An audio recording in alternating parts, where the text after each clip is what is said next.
দেওবাৰে বজাৰলৈ গৈছিলোঁ। লগতে ল'ৰাটোকো লৈ গ'লোঁ। তাত গৈ সি আচলতে ৱাটাৰমেলন খাই বহুত ভাল পায়। আৰু তাতে বজাৰতে এজন মানুহে ৱাটাৰমেলন উলিয়াই আছিলে। সি ক'লে যে তেতিয়া ৱাটাৰমেলন কিনি দিয়া। ঠিক আছে, মই ৱাটাৰমেলন কিনি দিলোঁ। ঘৰলৈ আনি পেলাই যেতিয়া কটা গ'ল, তেতিয়া মোৰ পৰিবাৰে কৈছে যে তুমিতো ৱাটাৰমেলনটো গেলা লৈ আহিলা। তো বাহিৰৰ পৰাতো বহুত ধুনীয়া, কিন্তু ভিতৰত যে গেলা একজেক্টলি নহয়, অলপ কালাৰটো বেলেগ হয়। চ' তেনেকুৱা বুলি ভবা নাছিলোঁ। চ' সেই পিচটো অলপ কাটি পেলাই তাৰপৰা আঁতৰালোঁ গোটেই ৱাটাৰমেলনটোৰ লগত। তাৰপিছত সিও খালে, ময়ো খালোঁ। অৱশ্যে মোৰ একো প্ৰব্লেম নকৰিলে, কিন্তু তাৰ ৰাতি অলপ প্ৰব্লেম কৰিলে যে সি দুবাৰ লেট্ৰিন গুচি গ'ল। আৰু হয়তো আমি ভাবিছিলোঁ যে এইটো কিবা কাৰণে হৈছে, কিন্তু মই অনুমান কৰিছোঁ যে এই ৱাটাৰমেলনটো খোৱাৰ কাৰণে হয়তো বা হ'ব পাৰে। কিন্তু পিছত এটা নিউজ পালোঁ মই, এই নিউজটো অলৰেডি পাব্লিছড হৈ আছে, বিভিন্ন ডিবেট হৈ আছে, যে মুম্বাই এটা পৰিয়ালৰ 4জন সদস্যৰ মৃত্যু হৈছে। ৰাতি তেওঁলোকে কি হ'ল, ৱাটাৰমেলন খালে আৰু ৰাতিপুৱাৰ সময়ত তেওঁলোকৰ কিছুমান প্ৰব্লেম হ'ল, ভমিটিং হ'ল, ডায়েৰিয়া হ'ল বা ডিছকমফৰ্টেবল ফিল কৰিলে, আৰু তেওঁলোকক লৈ যোৱা হ'ল হস্পিটেললৈ। আৰু তাতেই ইজনৰ পিছত সিজনৰ কি হ'ল, মৃত্যু হৈছে। এতিয়ালৈকে এইটো ডিচাইড হোৱা নাই যে এইটো ৱাটাৰমেলন খোৱাৰ কাৰণে হ'ল। অলৰেডি যিখিনি ৱাটাৰমেলনৰ ৰখি গৈছিলে তাৰ চেম্পুল তেওঁলোকৰ কিছুমান চেম্পুল অলৰেডি ফৰেঞ্চিক লেবৰেটৰী আৰু পষ্টমৰ্টেম লেবৰেটৰী যিবোৰ ৰিপৰ্ট আহিব, তাৰ পিছতে ডিচাইড হ'ব যে exactly the cause of the death. কিন্তু initially all doctors suspect that the death has happened due to the food poisoning, and because they all suspect it is happened due to the eating of the watermelon. So এতিয়া report আহিলেহে গম পোৱা যাব what is the exact cause of the death.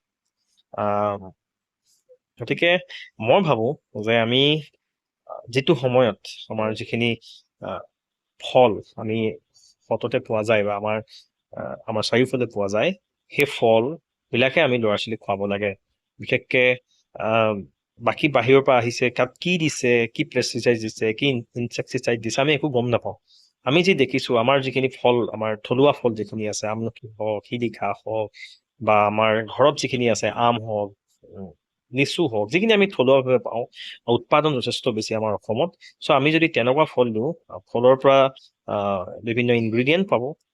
আমি যদি বজাৰৰ পৰা কিনি আনো বা যিবোৰ ফল আমাৰ ইয়াত বৰ নহয়, বা যিবিলাক আমি ইনচেক্টিচাইড বা পেষ্টিচাইডৰ যোগেদি তাৰ প্ৰডাক্টিভিটি বঢ়োৱা হয়, তেনেবোৰ দিলে বিভিন্ন স্বাস্থ্যৰ কাৰণে অপকাৰ হ'ব পাৰে। আৰু আজিকালি বিভিন্ন ধৰণৰ মানুহৰ বেমাৰ হ'বলৈ ধৰিছে।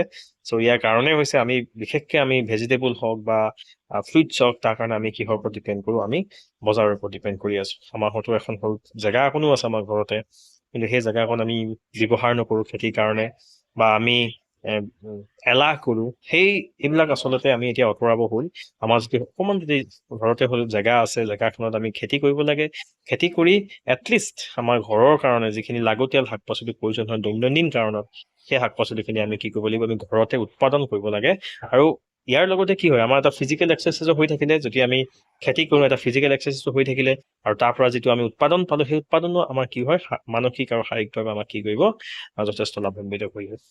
চ' আজি ভিডিঅ'টো বনোৱা মোৰ উদ্দেশ্যটো আছিলে যে আমি যদি আমাৰ জেগা আছে, আমি খেতি কৰোঁ, বা আমাৰ যদি জেগা নাই, আমি সৰু সৰু কিছুমান বাকচো কিনিব পৰা যায়, সেই বাকচতে অলপ অলপকৈ আমি খেতি কৰিব পাৰোঁ।